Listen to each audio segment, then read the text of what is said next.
Hello, everybody. My name is John Aiken, and together with a group of 3 other Georgia Tech students, Kat, Kelly, and Theana, we have created a 5 levels video project explaining supply and demand to various levels of ages and background on the topic.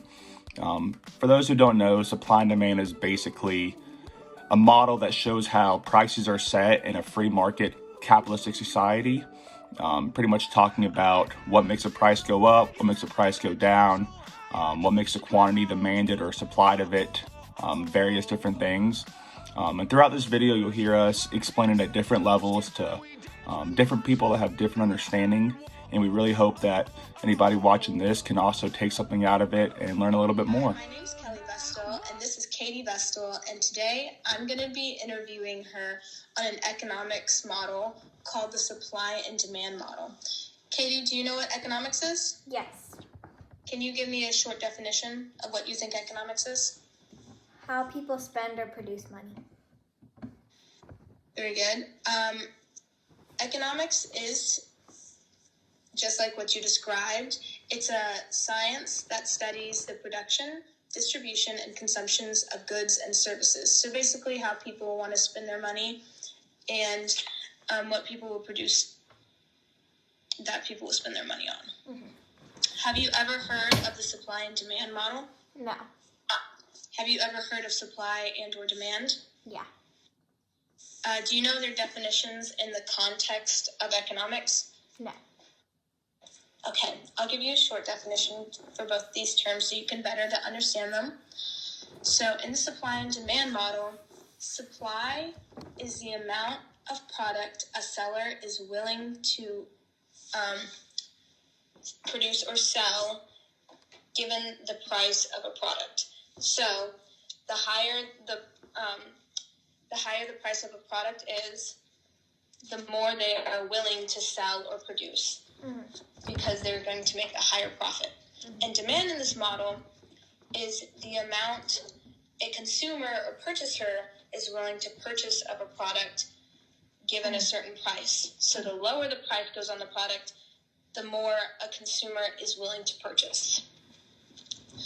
And both of these, this model is specifically focused in a competitive market, meaning there's lots of different sellers in the market and lots of different consumers in the market. Mm-hmm. Now, if you pull up the picture I sent you on your phone, you can see a graph of the supply and demand model. Mm-hmm. And you can see on the x-axis, we have quantity. Mm-hmm. And on the y-axis, we have price. Mm-hmm. And then you can see 2 lines. One is supply and one is demand. And just like I said, as the price goes up on the y-axis, the quantity for supply goes up because they're willing to supply more as the price goes up. Uh-huh. For demand, you can see as the price goes down, the quantity willing to be purchased goes up. Mm-hmm.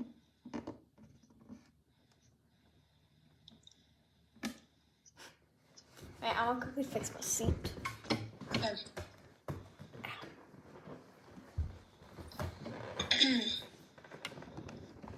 Okay. Tell me when you're ready to keep going. Okay. The graph, you can see a point where the demand line and the supply line meet. Can you see that? Mm-hmm. This is the spot that marks the quantity of a product and the price of the product, where suppliers and consumers agree. Mm-hmm. Does that make sense? Yeah. Okay. Next, I'm going to tell you a little bit about what affects the supply line and what affects the demand line. Do you have any examples of what could change the supply? No. Okay, I'll give you a couple examples. A few could be the number of sellers in the market, mm-hmm. the level of technology used in a good's production, the price that it costs to produce a product, or the amount a government regulates the product. These are just a few examples. And for the shift in the line, I'll give you an example. If a new technology came out that made it easier to produce a good, then the line would drop, as they would be willing to sell the product for a lower price because of the ease in production. Does that make sense? Yeah. And for the changes in demand, a few things could be the income of the people, the tastes and preferences of the consumers, and the changes in prices of related goods. An example of a shift in this line could be like hydro flasks. As more people were interested in buying hydro flasks and they got super popular, the prices went up and people were willing to match those prices because the popularity went up. Does that make sense? Yeah. Okay, so that's a short explanation for the supply and demand model. Do you think if someone else asked you about this model, you would be able to describe it to them in simple terms? Yeah. Okay, good. Thank you so much for your time today. So Thank you. today we're going to be talking about the laws of supply and demand in economics. So first of all, how old are you, and what is your phase of education that you're in right now? I'm 19 years old and I'm a sophomore in college. Awesome. So do you have a lot of experience with economics, or specifically the law of supply and demand? I took econ in high school, but I haven't taken a class since, and so I've forgotten a lot about it. Understandable. So, from what you remember, were you interested in the law of supply and demand at all, or yeah, just what's your interest level on that subject? I think it's interesting just because it's very applicable to everyday life because everyone, I guess, is a consumer. Right. But I don't like have deep knowledge about it, so I don't know how interested I can be. Right. So you're definitely curious to learn a little bit more. So hopefully I can be helpful to that today. So I'll just start by describing kind of the introductory concepts of economics. So the supply and demand model refers to the combination of buyers' preferences comprising the demand and the seller's preferences comprising the supply, which together determine the market prices and product quantities in any given market. So in this case, it's important to keep in mind that prices and quantities are the outputs of the supply and demand model, not the inputs. And it's also important to keep in mind that the supply and demand model only applies to competitive markets, which competitive markets, that basically just means markets where there are a lot of buyers and a lot of sellers all looking to buy and sell similar products. And markets that don't satisfy these criteria have different models that apply to them instead. And now, to move a little bit further into that, so there's supply and demand, and there's also quantity supplied and quantity demanded, which is a little bit confusing, but I'll go ahead and get into that a little bit. So demand is an economic principle referring to a consumer's desire to purchase goods and services and willingness to pay a price for a specific good or service. And quantity demanded is a little bit different. It's the amount of a good or service people will buy at a particular price at a particular time, if that makes sense. And it kind of the same applies for supply and quantity supplied, where quantity supplied also describes the number of goods or services that suppliers will produce and sell at a given market price. And quantity supplied actually differs from the actual amount of supply. So hopefully that makes a little bit of sense. Are you with me so far, Alexandra? I think I am, yeah.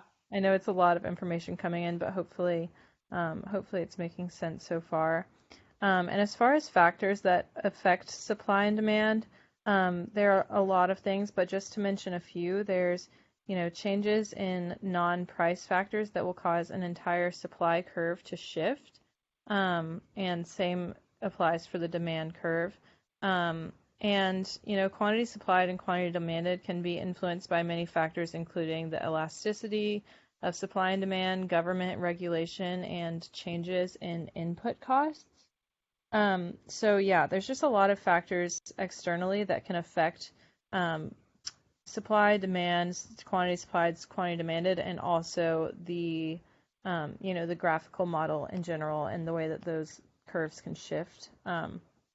So yeah, hopefully that gives you a little bit of an introduction into supply and demand. Do you feel a little bit more in the know about economics in general? Definitely. I feel like a knowledgeable consumer now. Well, good to know. Thank you for your time today, Alexandra. Of course. Have a great day. You too. So today I'm joined by Connor Sweeney, a senior here at Georgia Tech. So Connor, go ahead and give me a little bit about your background, what you're studying here, what your expertise is. Yeah. So hi, John. My name is Connor Sweeney. I am currently a senior at Georgia Tech, planning on graduating in May, studying chemical and biomolecular engineering from Augusta, Georgia, and has some work experience in the product development field and also in the process engineering field, specifically in the food industry. So looking to get into one of those two industries after graduation. Sounds good. So it seems like you have some professional experience. What do you know about business, or more specifically, supply and demand? Remember taking any classes about that, or have any kind of background on it, or? Yeah, so I guess my experience with that would be AP macroeconomics class, senior of high school, went into supply demand graphs and that kind of stuff. So definitely probably about 5 years ago since I would say I was an expert at that. But yeah, definitely something that I understand is very prevalent today with supply chain shortages, high demand, things of that nature. So if I asked you how are prices determined in a free market, what would you say? High level, just Uh, off the top of your head. yeah, so I would say free market, definitely competition between prices. Companies want to keep costs as high as possible so they make the most profit, but low enough where consumers will buy theirs over the competitors. So prices, anything for any commodity, consumers will look at quality, quantity, and price when determining what they'll pay for an item. Awesome. So it seems like you have a pretty good understanding. I'll give you my answer to that and see if you have any more questions about it, and see what makes sense. So basically, the way you see it in the textbooks are a basic supply and demand graph. They're straight diagonal lines. In the real world, it's not the case. You're going to have some curves and some variances. But pretty much there's a market supply and a market demand. And when it meets in the middle, that's the price of a good. But there are certain things that can shift the supply graph and the demand graph, such as more suppliers entering the market will shift the supply. As for demand, if a substitute good, a competitive good, drops its price, the demand of the other good is going to shift um, just by natural ways of economics. And as the demand graph is shifting to the left, it's going to lower prices a little bit because there's less demand, and vice versa. Higher demand, you're going to have higher prices. And I think we're kind of seeing that now with gas prices. Um, we had a shortage with COVID, and now people are driving again, and there's a higher demand. So in our model, our demand curve is shifting to the right, shifting up the supply curve, and now we're seeing higher prices with that. Does that make sense to you a little bit? Yeah, definitely bringing back some macroeconomics Mhm. memories, shift in supply demand, things like that. So, yep. One other thing I'll tell you about is you might not understand this. There's often a disconnect in people viewing change in demand and change in quantity demanded. Um, Change in quantity demanded is just moving up and down the line as prices change. You're in demand more or less. But the things we're talking about are shifting the entire demand curve. It's not that people are demanding more gas because it's a different price. It's people are driving again, so the demand is completely shifting. Um, so whenever you're in your field of study, your industry one day, and y'all's goods are priced at different ways, maybe think about it like that a little bit. Maybe one day you'll be on the economics team of your job. Oh, But with those that said, you have any other questions about it? Just trying to make sure you thoroughly understand this concept the best you can. If not, we can call it a day. Yep. Well, I don't have any other questions. Thank you, John. Very informative. So, Thank you for your time. mhm. And today I'm here with Professor Oots, a professor here also at Georgia Tech. And well, Professor, I just wanted to start off by asking you to give us a little background on your profession in academia, what brought you here, your field of study. All right. Well, Tiana, I'm glad to speak with you. I'm originally from Germany and came to the U.S. For the first time many, many years ago. Spent a year at an American college. Liked it very much, especially the close collaboration between undergraduate students and professors, which in Germany didn't exist. There were only large classes, right? Not seminar classes.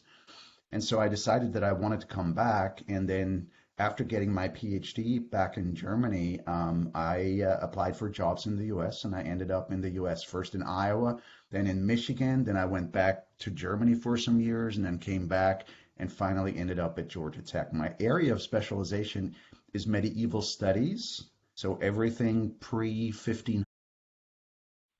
Wow, that's really interesting, actually. And this may now seem kind of like a strange question, but in your years of expertise coming up to your specialty in medieval sciences and evilism, do you feel like you've had any interest as well in business or economics, or do you feel like you were introduced to it throughout those So years? this is an interesting question because, when I look at my own career with a self-critical eye, which as an academic I should have, I realize that often when you're educated in the humanities, there's a certain degree of disdain about business, economics, anything that has to do with money, might actually be considered dirty or the kinds of things that you don't want to deal with. The second thing is quite often humanists are not trained to look at things from an economic or business That's perspective. definitely understandable. Me myself, as an LMC student here, I definitely understand that approach.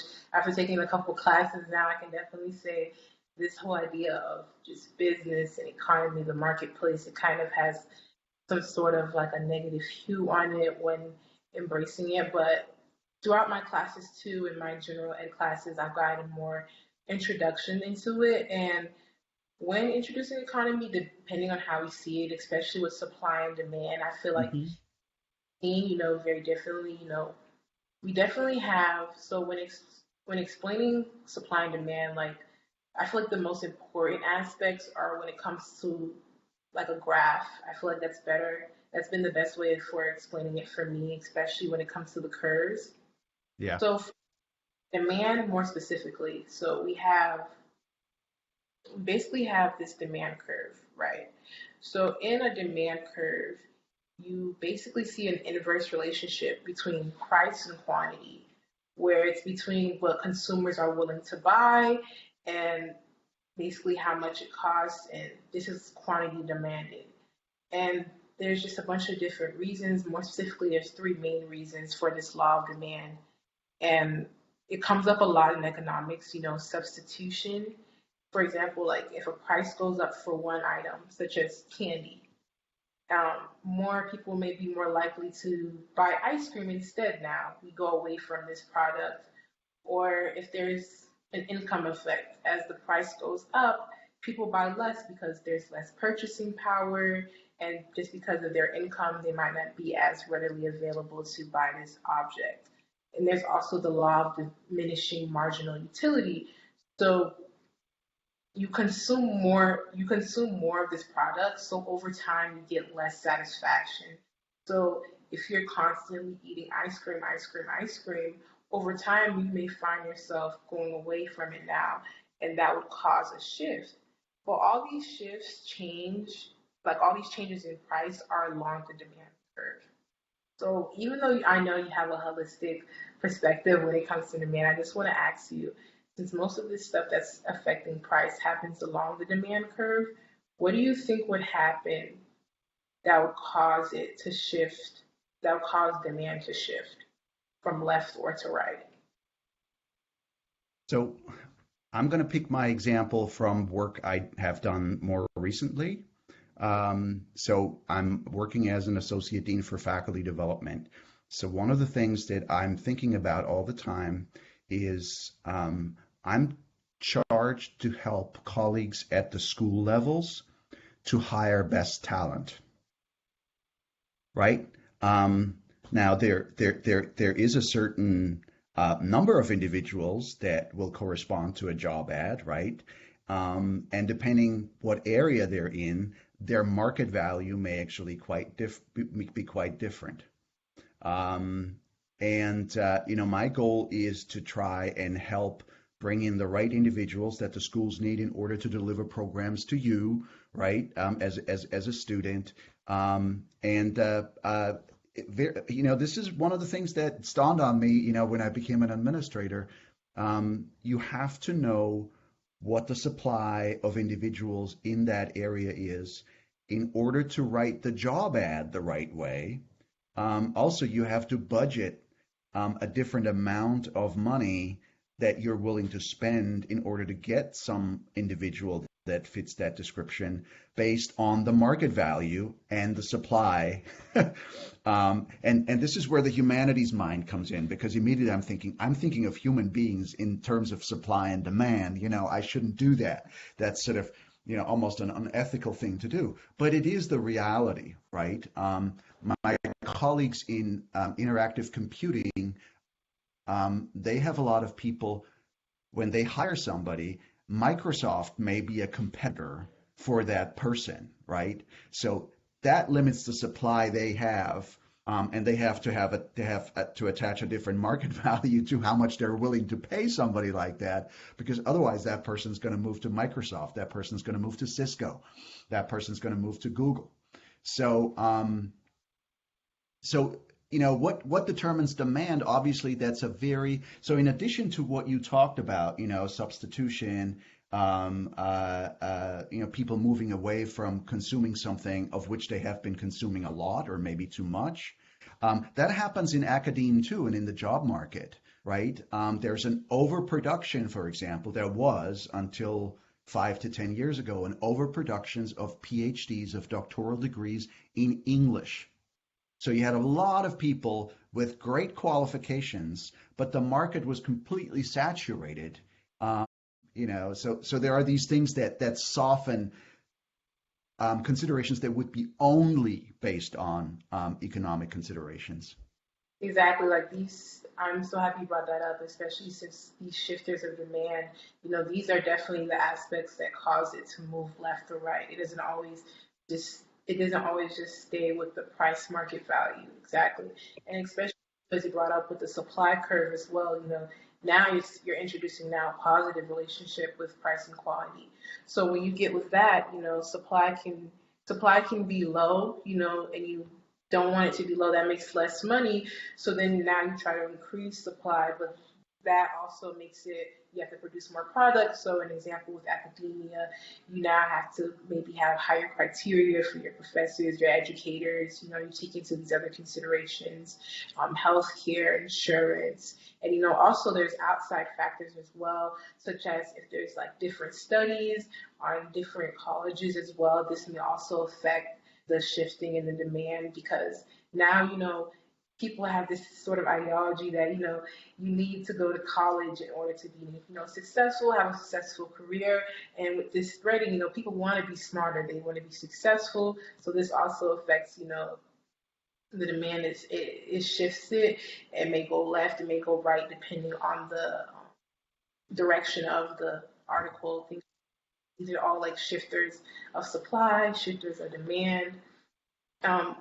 Like, for example, like it might be the price of the resources, like the contributing factors, like you said, healthcare, insurance, that affects it, because these are the necessary resources that a lot of people don't look into when it comes to, collegiate health. And value decisions, right? So for example, I'm currently on a committee.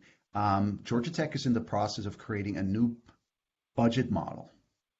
So the budget model that it's going to be based on is called responsibility-based budgeting. You want to make the values drive your budget. You really have to think about, how are you going to get these people to Georgia Tech when they could go to MIT, or they could go to Stanford, or they could go to Cornell, and so on and so forth. So there is this balance you're trying to hit, which really considers supply and demand, but behind that really is the overall value of the institution that says, If we want to be the institution we claim to be, we have to diversify our faculty more. And Exactly.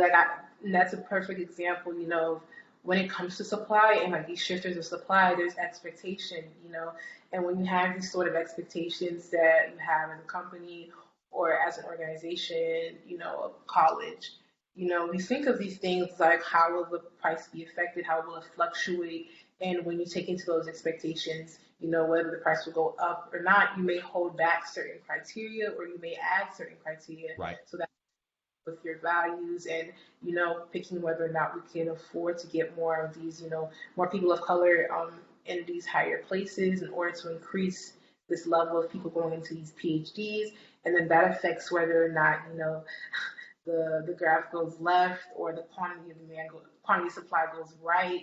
It's actually very interesting. Tiana, if you want to think about this just for a moment, you know that Georgia Tech is a big institution, right? Do you know, I'll let you guess. I'm taking over the interview now, right? I'm asking you a question. If you want to answer that. How many Black women full professors do you think Georgia Tech has? So full professors, right? The highest rank, and African American and women. Honestly, my guess is very low. I'm assuming around probably 2 to 6% of the Okay, faculty. give me a number. Give me a number. How many of them do you think walk around on campus? 12. Okay, you're slightly over. Over, wow. 7. As far as I know, last year, now things change, right? Because people move away, and I know two have moved away because, again, the market is such that a lot of other institutions are interested in bringing them in. I think last year it was 8 or 9 women, full professors, African American. Think about that within the context of Georgia Tech as an institution in Midtown Atlanta, right? That is extremely shocking, especially like with our student to educator ratio. Now to think even within that ratio where it's already, limiting that there is even less, there's such a shortage. And I feel like that's perfect, especially this is now when our price, where demand and supply now are coming together. It's always this thought that we're always in a free market, constantly striving to get equilibrium. And then you see factors like this, and you see that we're actually at disequilibrium, and now we're at a shortage because the demand and the supply and all these other factors. But you would assume that in a free market, we're constantly trying to, get the quantity demanded to equal the quantity supply. Yep. But now, of Georgia Tech as a market in itself, it's definitely in a shortage right now. And the interesting thing that also happens is the language of business and economics has entered the humanities in fascinating ways. So, for example, there's a book that's called The Marketplace of Ideas. So if you think about that expression, right? So ideas, wait a minute. Ideas don't cost anything, right? Tiana can have an idea right now, and she doesn't have to be entrepreneurial and sell that idea necessarily. It's just a good idea, right? It could become an ideology, if more people share it. But the point is, we're using the language of economics and the language of business to express a lot of things that we assume only have to do with the humanities. There's a lot more intersection, between these areas than we tend to think. Yes, I completely agree, because when you think of, a lot of times, like, at least for me, when I thought of higher education, I'm the child of 2 immigrants, so I wasn't introduced as much or had like a readily available information when it came to college and everything. So when I first started applying for colleges and I really got into this and I started to talking to more professionals and alumni, that's when I actually started to see, now that I'm learning these principles are actually applied in higher education.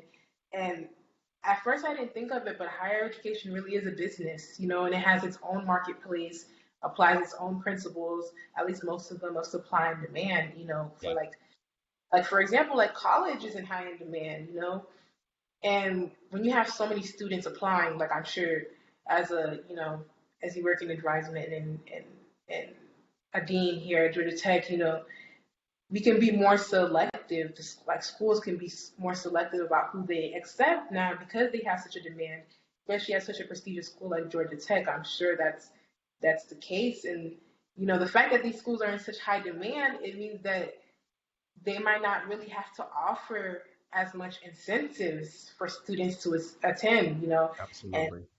in this case, it's now you can charge students more just to apply.